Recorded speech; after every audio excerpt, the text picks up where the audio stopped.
बिस्मिल्लाहिर्रहमानिर्रहीम। अस्सलाम वालेकुम।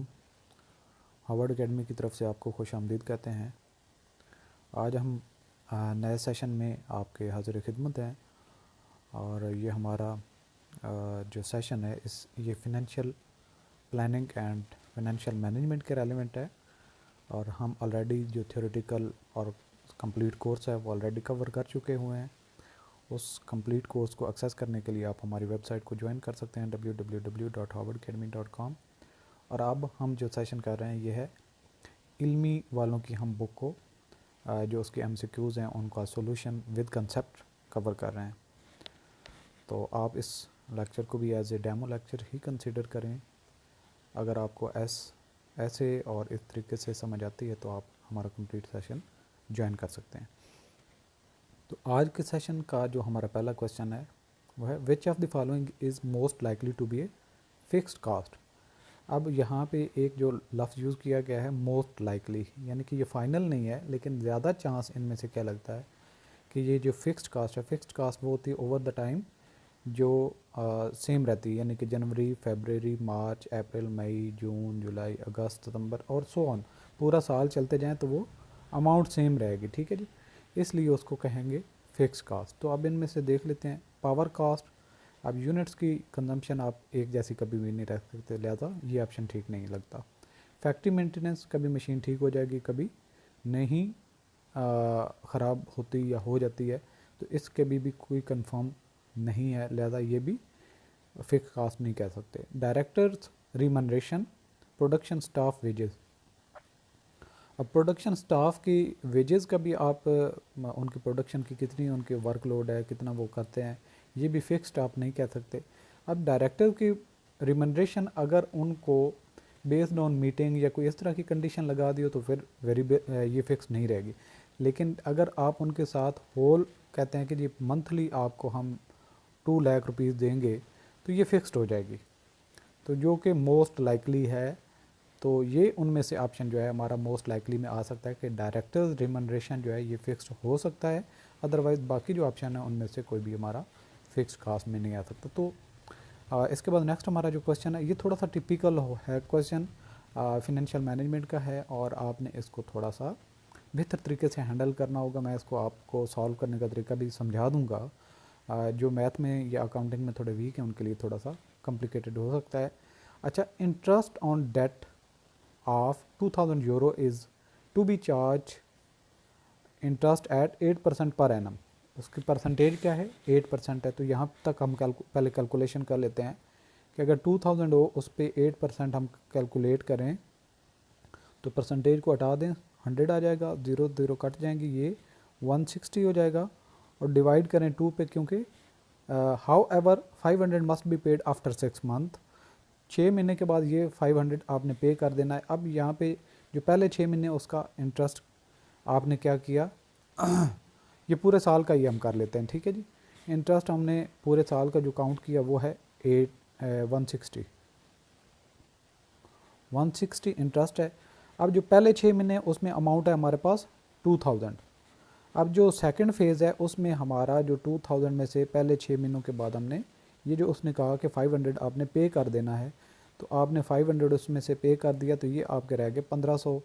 यानी कि 6 महीनों के लिए हमने यूज़ की 2000 और 6 महीनों के लिए हमने यूज़ किए 1500।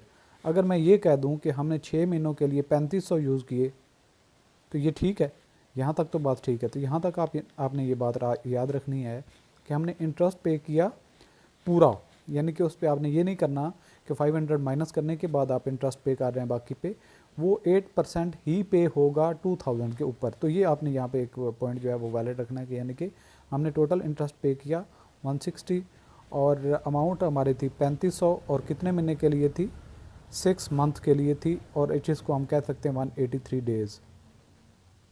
ठीक है जी, 183 डेज़। यहाँ तक अगर आपको बात समझ आ गई तो यहाँ पे मैं आपको फिर इसको क्लियर करता हूँ। आप पॉइंट्स अपने नोट कर सकते हैं, यहाँ पे जगह इतनी है हमारे पास जिस पे हम वर्किंग कर सकते हैं।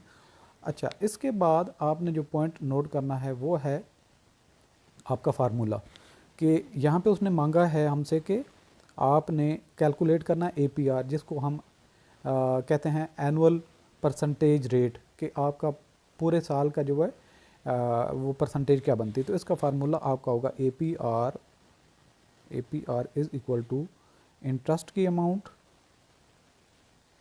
जो कि हमारे पास 160 बनी थी, डिवाइडेड बाय प्रिंसिपल,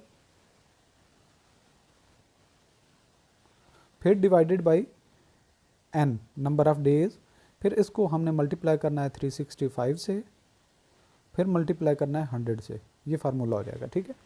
अब मैं आपको यहाँ पे आपने पुट क्या करना है, यहाँ पे आपने करना है 160 पुट करना है, और प्रिंसिपल अमाउंट थी 3500, और 6 महीनों के लिए 183 डेज़ कर देने आपने। अब मैं ज़रा आपको फिर मज़ीद कैलकुलेशन का बताता हूँ। अब आपकी क्लियर कैलकुलेशन जो हो जाएंगी, APR is equal to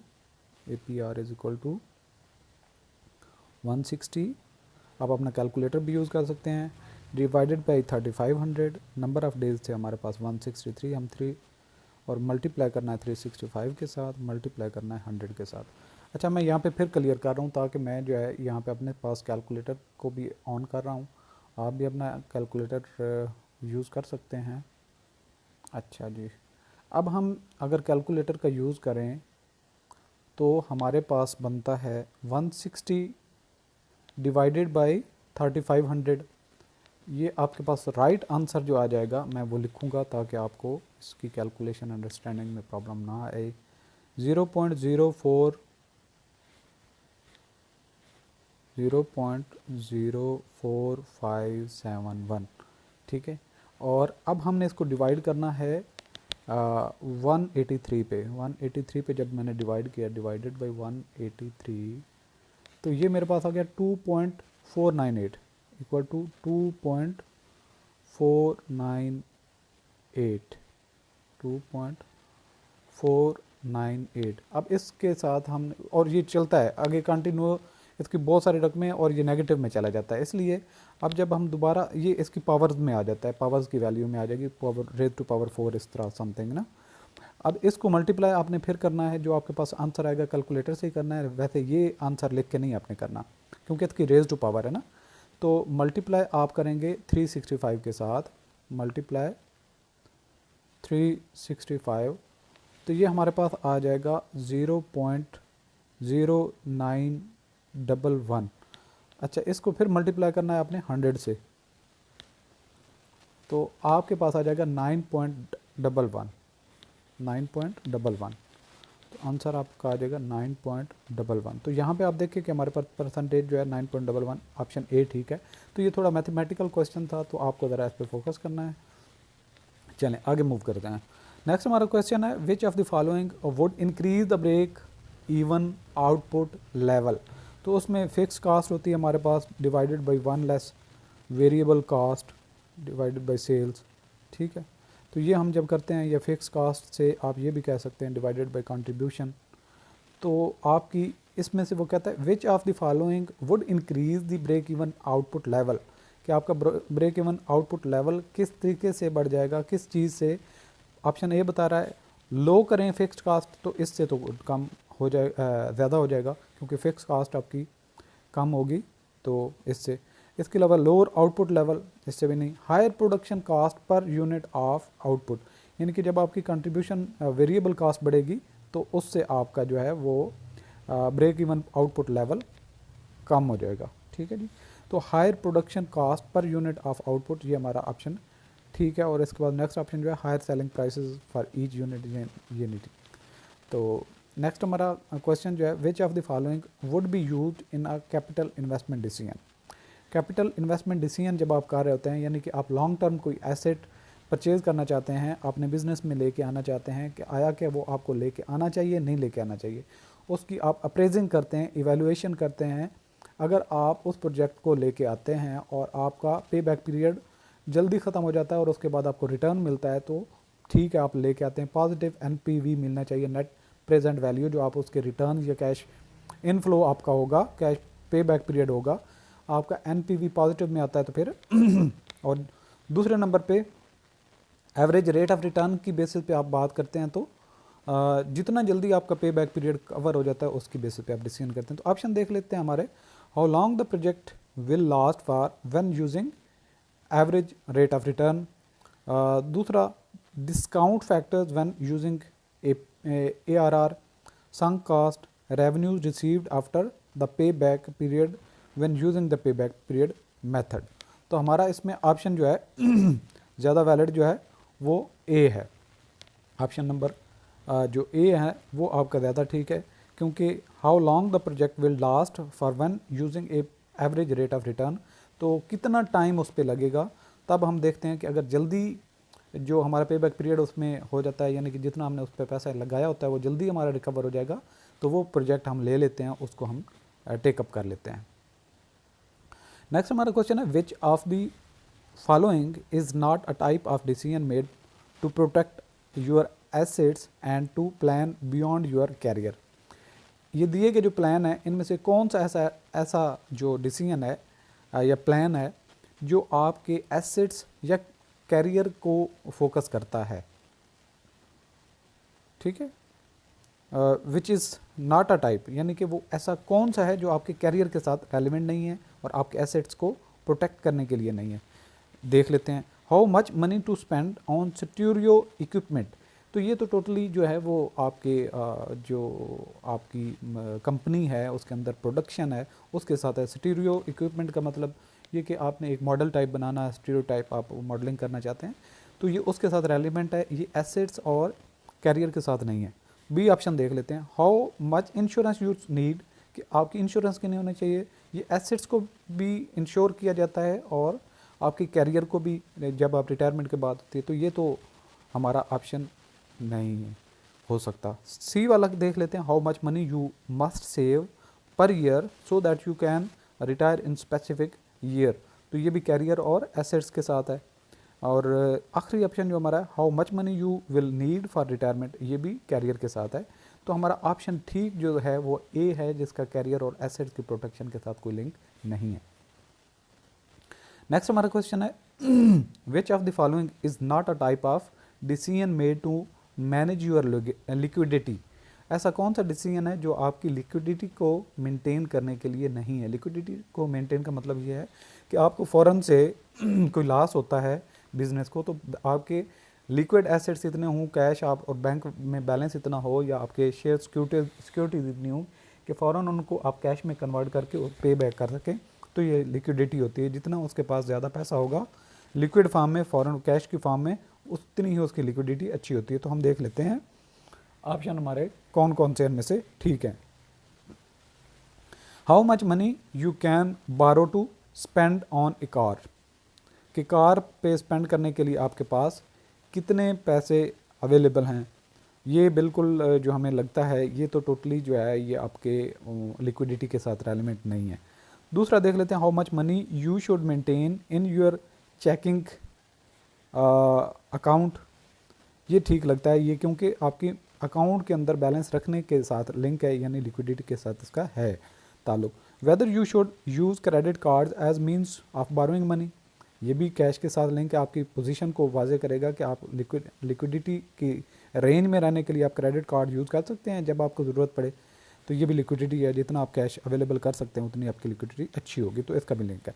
how much money you should maintain in your saving account, saving account में आप कितना पैसा रखेंगे, तो ये भी लिक्विडिटी के साथ है। तो ऑप्शन ए जो हमारा है वो उसका लिक्विडिटी के साथ कोई ताल्लुक नहीं है, तो वो ठीक है हमारा।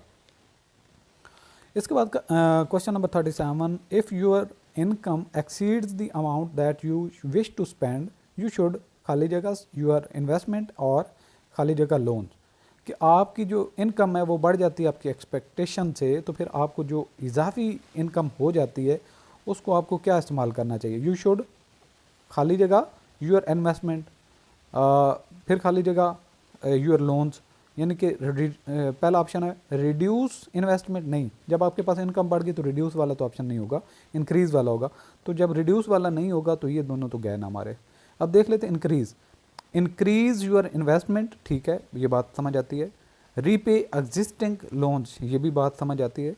तो ये जो ऑप्शन है बी ठीक लगता है। सी को भी देख लेते हैं कि आप अपनी इन्वेस्टमेंट को इंक्रीज़ करें, ऑब्टेन मोर लोन्स, ये नहीं है। लोन्स क्यों हम इंक्रीज़ करेंगे जब हमारी ऑलरेडी इनकम बढ़ गई है, इन्वेस्टमेंट हम या तो बढ़ाएं या फिर एग्जिस्टिंग लोन को पे करें, तो ऑप्शन बी हमारा ठीक है। अच्छा, इसके बाद नेक्स्ट हमारा question 38, which of the following is not a step in developing the financial plan, इनमें से कौन सा ऐसा मामला है जो फिनेंशियल प्लान की डेवलपमेंट के साथ लिंक नहीं करता। इवेल्युएट योर फिनेंशियल प्लान, आपके फिनेंशियल प्लान जो है उसको इवेल्युएट करें, ये तो उसमें ही आता है।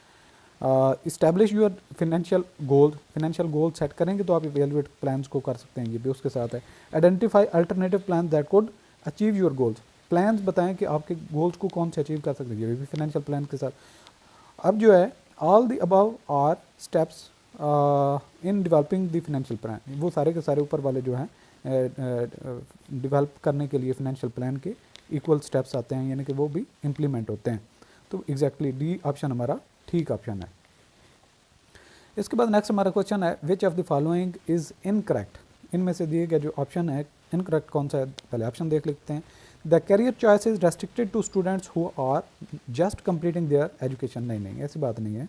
जॉब करने वाले भी अपने कैरियर को फोकस कर सकते हैं, कैरियर ग्रो करते रहते हैं थ्रू आउट दी अपनी कैरियर। जो एक जॉब मिल जाती है उसमें अगला जो पोजीशन लेनी होती है, अपनी प्रमोशन लेनी होती है, तो उसमें वो चलता रहता है स्टूडेंट तक, तो ये बिल्कुल लिमिटेड नहीं है, ये ऑप्शन गलत लगता है। Many people change their career over time, ये ठीक है, सारे लोग अपना कैरियर बढ़ाते हैं। Shift to a new career should be influenced by your views of what will satisfy you, ये भी ठीक है। All of the above are correct, ये भी नहीं। अच्छा ये ऐसे मतलब ये नहीं है। अच्छा यहाँ पे जो है वो उन्होंने कहा विच of the following is incorrect, ये गलत बात थी, बाकी सारी की सारी समझ में आने वाली बात थी। The career choice is restricted to students who are just completing their education, के सिर्फ कैरियर स्टूडेंट्स के लिए होता है जो अपनी डिग्री कंप्लीट, जबकि सारे बाकी ऑप्शन भी बता रहे हैं कि जो है वो यानी कि कैरियर ग्रो होता है, यानी कि हमारा जो लास्ट वाला ऑप्शन है वो ये हम नहीं कह सकते सारे ठीक हैं, क्योंकि पहले वाला हमारा ऑप्शन गलत है। क्वेश्चन नंबर 40 है the financial plan of a person in a different financial position than your should be या वुड बी। आप एक ये कह सकते हैं कि आपके पास जितने एसेट्स हैं लेट्स सपोज 10 लाख है, एक दूसरा बंदा जिसके 10 करोड़ है, तो वो उस तनाजुर में देखें दो बंदे हो गए हमारे पास जिनकी फाइनेंशियल पोजीशन मुख्तलिफ है, तो वो कहता है the financial plan of a person is are different financial position than your would be, कि फाइनेंशियल पोजीशन में एक बंदा 10 लाख वाला है, एक 10 करोड़ वाला है, तो क्या हो सकता है the same as your financial plan, ऐसे नहीं है, सेम नहीं होगा फाइनेंशियल प्लान। एक बंदे के पास 10 लाख है, दूसरे के पास 10 करोड़ है, डिफरेंट होंगे। अच्छा दूसरा नंबर क्या है, different from your financial plan, ये भी ठीक है। उसके बाद वो सी कहता है different from or the same as your financial plan depending on the person's financial goals.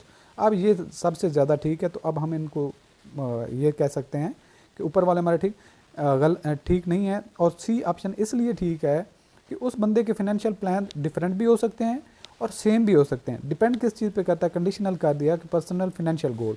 अब एक बंदा है वो कहता है जी एक कंपनी 10,000 शेयर्स ऑफ़र कर रही है और ये 10 लाख के आते हैं, ठीक है, ये 10 लाख के आते हैं। अब जो ए पर्सन था वो भी ये 10,000 शेयर ले सकता है, बी पर्सन भी 10,000 ले सकता है, क्योंकि अमाउंट रिक्वायर्ड तो 10 लाख है, ठीक है। अब और कोई अपॉर्चुनिटी नहीं है, तो दोनों के लिए एक ही अपॉर्चुनिटी और दोनों का फाइनेंशियल गोल एक हो सकता है। या फिर एक लिमिट लगा दी जाए, एक कंपनी के पास 20,000 शेयर हैं, वो कहता है एक इंडिविजुअल को हम 10,000 ही देते हैं, तो मिस्टर ए भी खरीद लेता है, बी भी खरीद लेता है, दोनों का सेम हो गया। अब डिफरेंट भी हो सकता है कि बंदा जो 10 करोड़ वाला है वो कह के जी मैंने तो ऐसी कंपनी में इन्वेस्ट करना है जिसमें 10,000 शेयर नहीं 10 लाख शेयर मैं खरीद सकता हूँ, तो 10 लाख वाली तरफ चला जाए तो उसका फाइनेंशियल प्लान चूँकि डिफरेंट हो जाएगा, तो इसलिए उसकी गोल भी जो है वो गोल डिफरेंट होने की वजह से फाइनेंशियल प्लान भी डिफरेंट हो जाएगा। तो सेम भी हो सकता है, तो डिफरेंट भी हो सकता है। और डी ऑप्शन हमारे पास कह रहा है कि नन ऑफ द अबव, कि उनमें से कोई भी ठीक नहीं हमें ज़्यादा जो सूट करता है वो ऑप्शन सी सूट करता है। तो आज का सेशन यहाँ पे क्लोज़ करते हैं। आप हमारा कंप्लीट कोर्स भी ज्वाइन कर सकते हैं। Thank you for watching.